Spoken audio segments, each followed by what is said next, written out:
Hello friends, myself Vidya Lohar from Sriram Madhyamik Vidya Mandir Padel. Friends, today we are going to learn a new lesson from unit 1.5 is First Flight. This is the story of a seagull and it is written by Liam O. Flaherty. This is the story of a young seagull who fears to fly. He is alone on the ledge and all his family members fly, but he cannot. He is afraid to fly. His two brothers and sisters have already flown. Before we see the story, let us see some new words from the text. Here is a picture of an aeroplane. But in this text, I use this picture to explain you the meaning of flight. What is the meaning of flight? Flight means a journey by air. But here flight means उड्डाण किंवा झेप घेणे असा इथे अर्थ आहे. Next word is a skim. Skim means move lightly just above a surface. Here the surface is a sea. म्हणजेच काय? पृष्ठभागाला स्पर्श करून वरचेवर जाणे. Next ascending.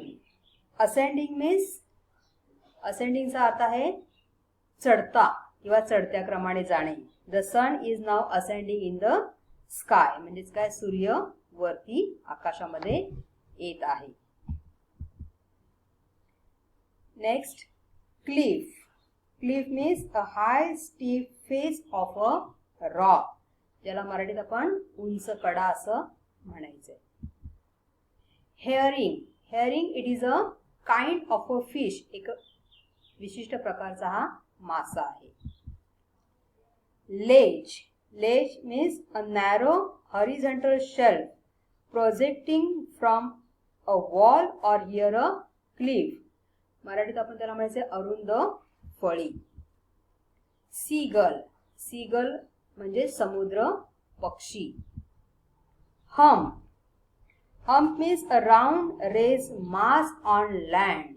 Here it is a hump of a camel. Ridge. Ridge means you can see in this picture. Ridge, chain of a hills म्हणजेच पर्वतांच्या रांगा. Devour. Devour means eat up hungrily. अधाशीपणाने खाणे. Whet. Whet means sharpen. धार काढणे. आपण चाकूला धार काढतो ना, त्याला वेट असं म्हणतात. And some more words and phrases are here.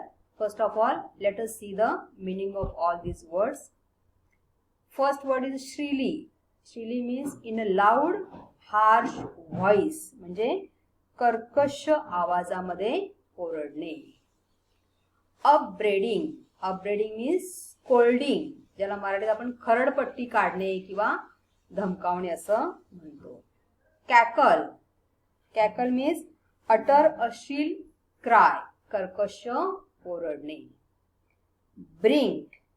Brink means the edge of a steep place. इथे देखील अर्थ तोच आहे, उभ्या कड्याचा काठ. Cowardice. Cowardice means lack of courage to face danger. म्हणजेच काय? भित्रा. Preening. Making an effort to clean feathers with the beak. म्हणजेच काय? आपली पक्ष्यांना सवय असते बघा, चोचीने आपली पीस स्वच्छ करायची. त्याला इंग्लिश में शब्द आहे प्रिनिंग. स्क्रॅप. स्क्रॅप मीन्स रब. रब म्हणजे घासणे. डिरायझिव्हली. Derisively means in a manner showing someone that he or she is stupid. याला मराठीत आपण म्हणायचं आहे उपहासात्मक. Plaintively means expressing sorrow. व्याकुळ किंवा शोकाकुल. Monstrous. Monstrous here the meaning of monstrous is actually राक्षसी असा अर्थ आहे. but here monstrous means shocking, आश्चर्य वाटणे किंवा अद्भुत वाटणे असा अर्थ घ्यायचा इकडे. Dizzy, having an uncomfortable feeling of spinning around and losing one's balance, म्हणजे अस्वस्थ वाटणे किंवा चक्कर आल्यासारखं होणे. Curveting, leaping like a horse, घोड्यासारखी उड्या मारणे. Banking, flying with one wing higher than the other. Striking, making a loud cry. Amusedly, amusedly means pleasurably, मनोरंजन करणे. And last word here is a beacon. Beacon means to give a signal, to move near or to follow. So these are some new words here. Now let us see the first paragraph of the story.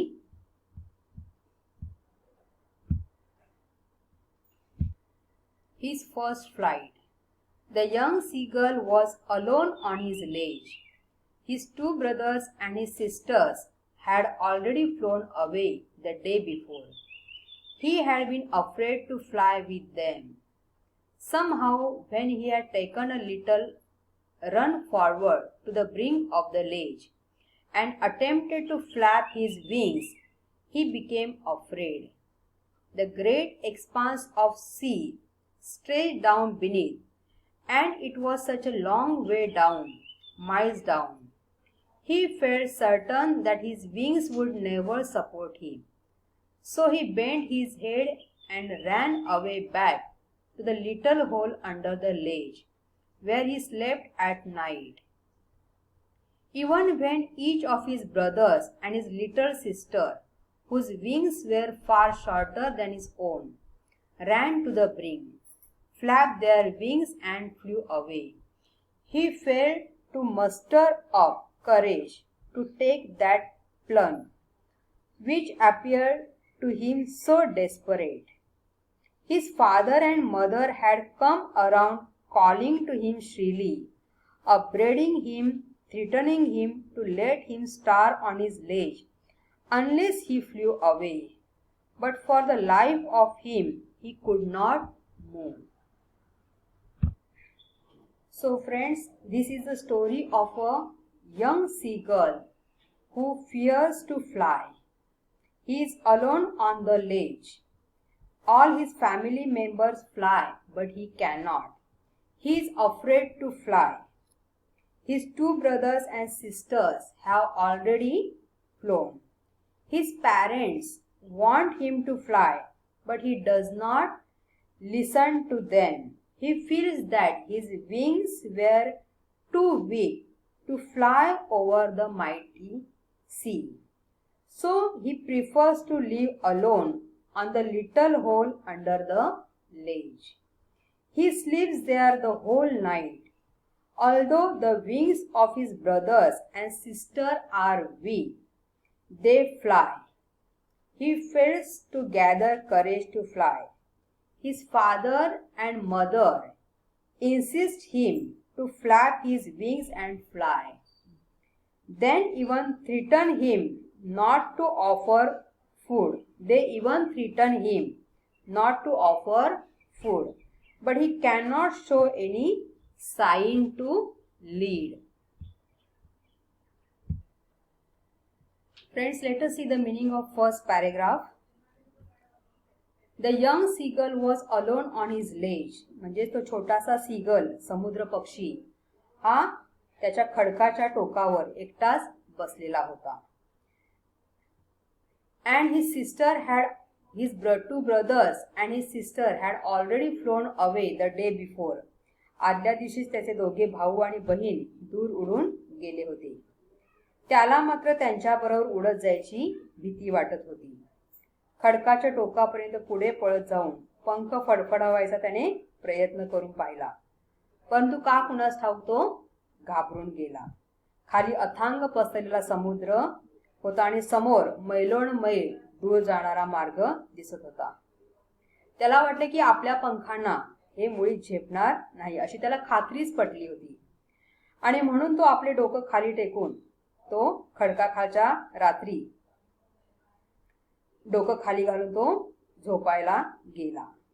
त्याचे भाऊ आणि धाकटी बहीण त्याच्यापेक्षा खूप लहान असून सुद्धा त्यांचे पंख लहान असूनही खडकाच्या टोकापर्यंत पळत जाऊन पंख फडफडत केव्हाच उडून गेले होते.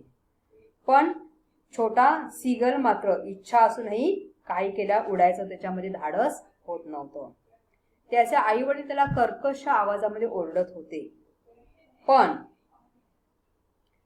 तरी सुद्धा खडकावरून जरी त्याने उड्डाण घेतले नाही तरी त्याला उपाशी राहावे लागणार असं देखील त्यांनी त्याला धमकावले, भीती दाखवली. पण तो मात्र जीवाच्या भीतीने जागचा जरा सुद्धा हललेला नाही. That was 24 hours ago. Since then, nobody had come near him.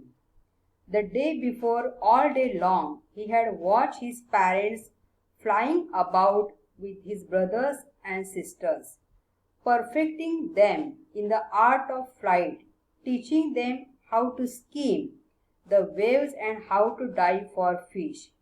He had, in fact, seen his older brother catch his first herring and devour it, standing on a rock while his parents circled around raising a proud cackle.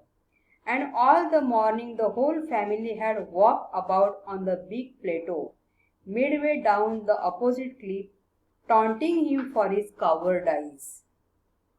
The sun was now ascending the sky, blazing on his ledge that faced the south.